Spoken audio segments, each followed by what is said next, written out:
देश भर में आज क्रिसमस की धूम मची। मार्केट्स में जगह नहीं है, शॉपिंग मॉल भरे पड़े हैं, जगह जगह क्रिसमस ट्री लगाई जा रही है, लोग सेंटा क्लॉज बने हुए घूम रहे हैं, गिफ्ट दिए जा रहे हैं, क्रिसमस से जुड़ी चीजें बच्चे बच्चे रट रहे हैं, पेरेंट्स भी क्रिसमस के सेलिब्रेशन में डूबे हैं। अच्छा, ऐसा नहीं कि जो क्रिश्चियनिटी फॉलो करते वही कर रहे, सब कर रहे हैं। ऐसा लग रहा है कि भारत का सबसे बड़ा त्योहार ही मानो क्रिसमस हो गया। लेकिन कुछ लोगों की सोच इससे अलग भी होती है। उनका मानना है कि क्रिसमस जैसे पश्चिमी देशों और पश्चिमी संस्कृति के त्योहारों को लेकर इस तरह का उतावलापन भी ठीक नहीं। पश्चिमी संस्कृति के पीछे भागना नहीं चाहिए, जैसे बाबा बागेश्वर कह रहे हैं। उनका कहना है कि जो लोग इस तरह से क्रिसमस सेलिब्रेट कर रहे हैं, उन्हें सोचना चाहिए कि क्या वो अपने बच्चे को सेंटा के पास भेज रहे हैं या उन्हें परम संत हनुमान जी के मंदिर भेजना चाहिए। क्रिसमस वाले दिन तो सनातन संस्कृति का मातृ पितृ पूजन दिवस भी होता है, बाबा बागेश्वर याद दिला रहे। बाबा बागेश्वर कह रहे हैं कि तुलसी पूजन भी होता है, वो सब काहे नहीं करते जी।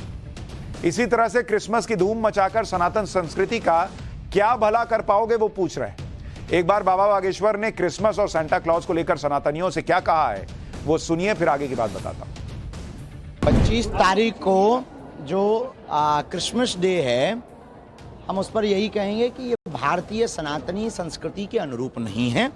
भारत के सनातनी हिंदुओं के जितने भी अभिभावक माता पिता हैं, इनको सांता क्रूज को पास ना भेज करके परम संत श्री हनुमान जी के चरणों में आसपास के मंदिर में भेजो। कल मातृ पितृ पूजन दिवस भी है, आप कल तुलसी पूजन करवाओ, माता पिता का पूजन करवाओ, हनुमान जी के मंदिर पर जाकर के दर्शन करवाओ, वहां से वो प्रसाद लेकर के आए। ये सांता क्लॉज आएगा, गिफ्ट लाएगा, ये क्या हम भारतीय हैं? इस पर जरा विचार करना। क्या तुम सनातनी हो? इस पर विचार करना। यदि सनातनी हो, भारतीय हो, इन पाश्चात्य संस्कृति का बहिष्कार करो। सांता क्रूज की तरफ बच्चों को मत भेजो, परम संत हनुमान जी की तरफ भेजो। मीराबाई की तरह, महारानी लक्ष्मीबाई की तरह, स्वामी विवेकानंद की तरह उनके आदर्शों के प्रति प्रेरित करो, ना कि पाश्चात्य संस्कृति की ओर प्रेरित करो। बागेश्वर पीढ़ी इसका खुल के विरोध करती है। बाबा बागेश्वर हमेशा ही सनातन की बात करते हैं। अच्छा, वो ये नहीं कह रहे हैं कि भाई जिनका पर्व है वो तो मनाएं, वो कह रहे हैं कि सनातन की भी तो बात करो साथ में।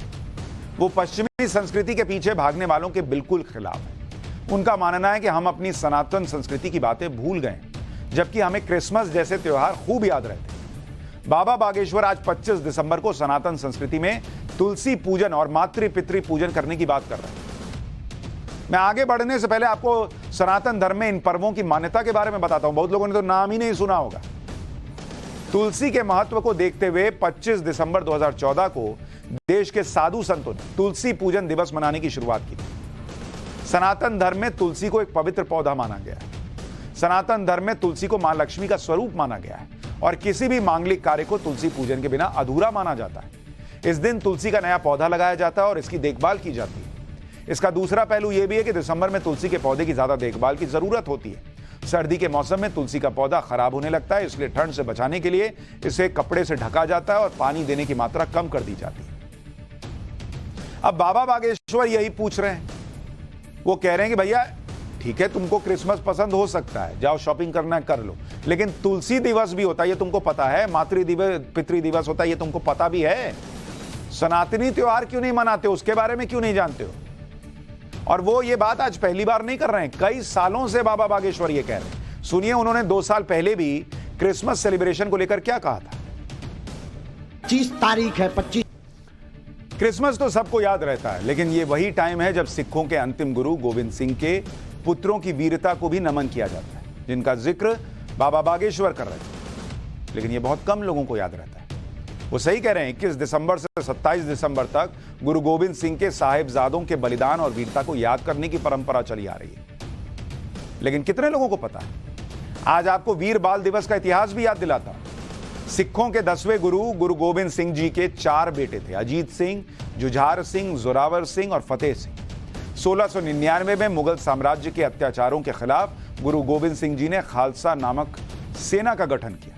1704 में मुगल हमले के दौरान गुरु गोविंद सिंह के 2 बेटे जोरावर सिंह और फतेह सिंह बिछड़ गए, जिन्हें मुगल सैनिक अधिकारी नवाब वजीर खान ने पकड़ लिया। वजीर खान ने इन दोनों साहिबजादों को जान बचाने के लिए सिख धर्म त्याग कर इस्लाम कबूल करने के लिए कहा। उन्होंने मना कर दिया। उस समय जोरावर सिंह की उम्र मात्र 9 साल थी और फतेह सिंह की उम्र 7 साल थी। गुरु गोविंद सिंह के दोनों बेटों पर दबाव बनाने के लिए कई दिनों तक दिसंबर की कड़ाके की ठंड में खुले में उन्हें बांध कर रखा गया। दोनों ने इस्लाम कबूल नहीं किया। इससे गुस्साए वजीर खान ने 26 दिसंबर 1705 को दोनों साहिबजादों को जिंदा दीवार में चुनवा दिया। मुगलों की गुलामी स्वीकार करने की बजाय गुरु गोविंद सिंह ने अपने परिवार का, अपने वंश का बलिदान दिया। इसलिए सिख धर्म में गुरु गोविंद सिंह को सर्वंसदानी कहा जाता है और साहिबजादों के बलिदान को याद किया जाता है इस पूरे हफ्ते में। लेकिन बाबा बागेश्वर कह रहे हैं कि लोग सेंटा क्लॉज के आगे सोच ही नहीं पाते, गिफ्ट मिलेगा गिफ्ट मिलेगा। बागेश्वर बाबा सिर्फ सनातन की बात ही नहीं करते बल्कि सनातन के लिए काम भी कर रहे हैं। पिछले ही साल क्रिसमस के मौके पर बागेश्वर बाबा ने कई परिवारों की घर वापसी करवाई थी। ये तस्वीरें पिछले साल 25 दिसंबर को बागेश्वर बाबा के दरबार की हैं, जब बागेश्वर बाबा ने 250 परिवारों की घर वापसी करवाई थी। इसे बागेश्वर बाबा ने क्रिसमस गिफ्ट कहा था। ये वो लोग हैं जिनके बारे में कहा जाता है कि उन्हें लालच देकर उनका धर्म परिवर्तन करवाया गया। सुनिए किस तरह ये लोग खुद बता रहे हैं कि वो क्यों बाबा बागेश्वर जो कहते हैं खुलकर कहते हैं। कई बार उनके बयानों को विवादित बताया गया, लेकिन पंडित धीरेन्द्र शास्त्री को इसकी परवाह नहीं।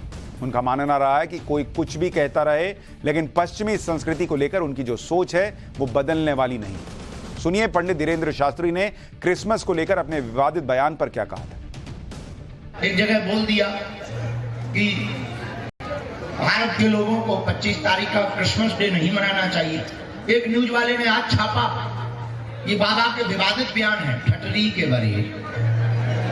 ये बताओ इसमें विवाद वाली बात क्या है, संवाद वाली बात है। जो बोलना चाहिए हम वो बोल रहे, तुमको मिर्ची लग रही। हम सत्य बोलने से नहीं चूकेंगे, चाहे जो हो जाए। और हमारे साथ हनुमान जी हैं हर पल, और भारत के 100 करोड़ सनातनी हिंदू हैं। हम इनके साथ मिलकर पूरे विश्व में राम नाम का पताका फहरा करके मानेंगे। दरअसल भारत में क्रिसमस सेलिब्रेशन के पीछे मार्केट फोर्स भी काम करते हैं। क्रिसमस मनाने के लिए सजावट, गिफ्ट और ट्रैवल का बहुत बड़ा बाजार है। गिफ्ट्स का कारोबार अगर आप देखेंगे तो 2.5 लाख करोड़ रुपए का है। टूर एंड ट्रैवल का कारोबार करीब 2 लाख करोड़ रुपए। क्रिसमस के मौके पर अब बहुत से लोग बाहर जाकर घूमना पसंद करते हैं। क्रिसमस के मौके पर अगर लॉन्ग वीकेंड मिल गया तो पर्यटन के जो इलाके हैं वहां क्या हाल होता है, जरा उसकी तस्वीर दिखाता हूं आपको। तस्वीरें दिखाइए जरा, क्या हाल हो गया है कि गाड़ियां जो हैं वो आप गिनते, ये देखिए किस तरह से लोग, लॉन्ग वीकेंड पड़ा, क्रिसमस है, लोग निकल गए छुट्टी मनाने पहाड़ों की तरफ। वहां पहाड़ों जैसा जाम लग गया। हिमाचल प्रदेश के मनाली जा रहे थे, जिसकी वजह से मनाली वाले हाईवे पर लंबा जाम लगा हुआ है बॉस। 10, 15, 20 मिनट का नहीं, 18 घंटे का जाम। ये देख रहे हैं आप, 4 से 5 किलोमीटर का जाम पहाड़ में लगा हुआ है। क्रिसमस सेलिब्रेट करने का सारा जोश उत्साह सब वहीं खत्म हो गया। मनाली के जाम की ये दूसरी तस्वीर देखिए, पूरा हाईवे जाम पड़ा हुआ है। गाड़ियां रेंग भी नहीं रही हैं, वहीं बैठ गई हैं, लोग बाहर निकल गए।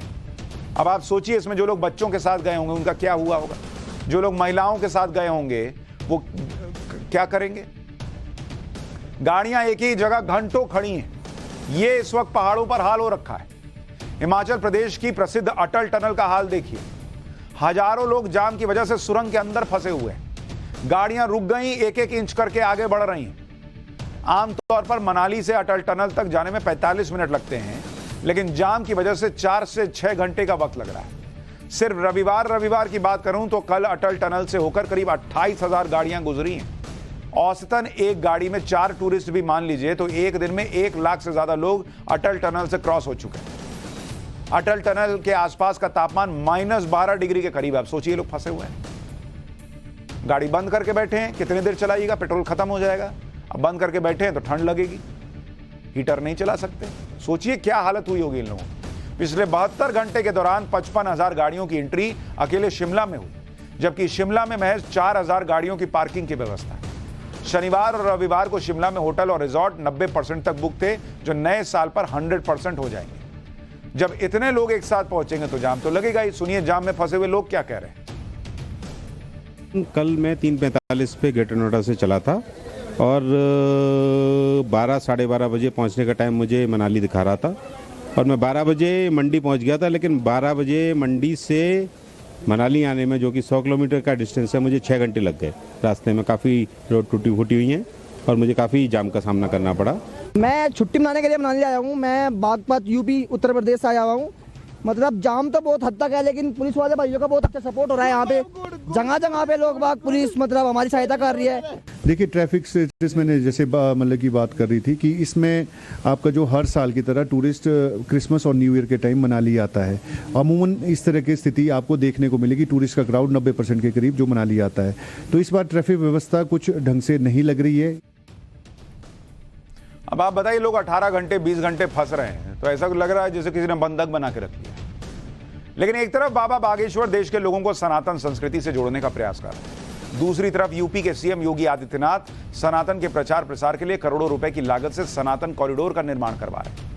आज योगी आदित्यनाथ आगरा जिले के बटेश्वर पहुंचे, जहां उन्होंने सनातन धर्म के प्रचार के लिए 100 करोड़ की लागत से सांस्कृतिक संकुल केंद्र का लोकार्पण किया। इसके तहत बटेश्वर और ब्रिज के इलाके जैसे मथुरा और वृंदावन जैसे तीर्थ क्षेत्रों में हवाई यात्रा करवाई जाएगी, ताकि खास तौर पर देश की युवा पीढ़ी में सनातन धर्म को लेकर जिज्ञासा पैदा हो और वो इसे जानने की कोशिश करें। बटेश्वर पूर्व प्रधानमंत्री अटल बिहारी वाजपेयी का पैतृक गांव है और यहाँ यमुना नदी के किनारे भगवान शिव के 101 प्राचीन मंदिर हैं। इनके बारे में बहुत कम लोगों को पता है, इसलिए योगी आदित्यनाथ इस सांस्कृतिक संकुल केंद्र के तहत इन मंदिरों का जीर्णोद्धार करवा रहे हैं, ताकि सनातन संस्कृति के प्रामाणिक इन मंदिरों को बचाया जा सके। आगरा के इलाके में स्थित इन शिव मंदिरों की बहुत मान्यता है, लेकिन अब पूरे देश को इन मंदिरों के बारे में जानने और देखने का मौका मिल पाएगा।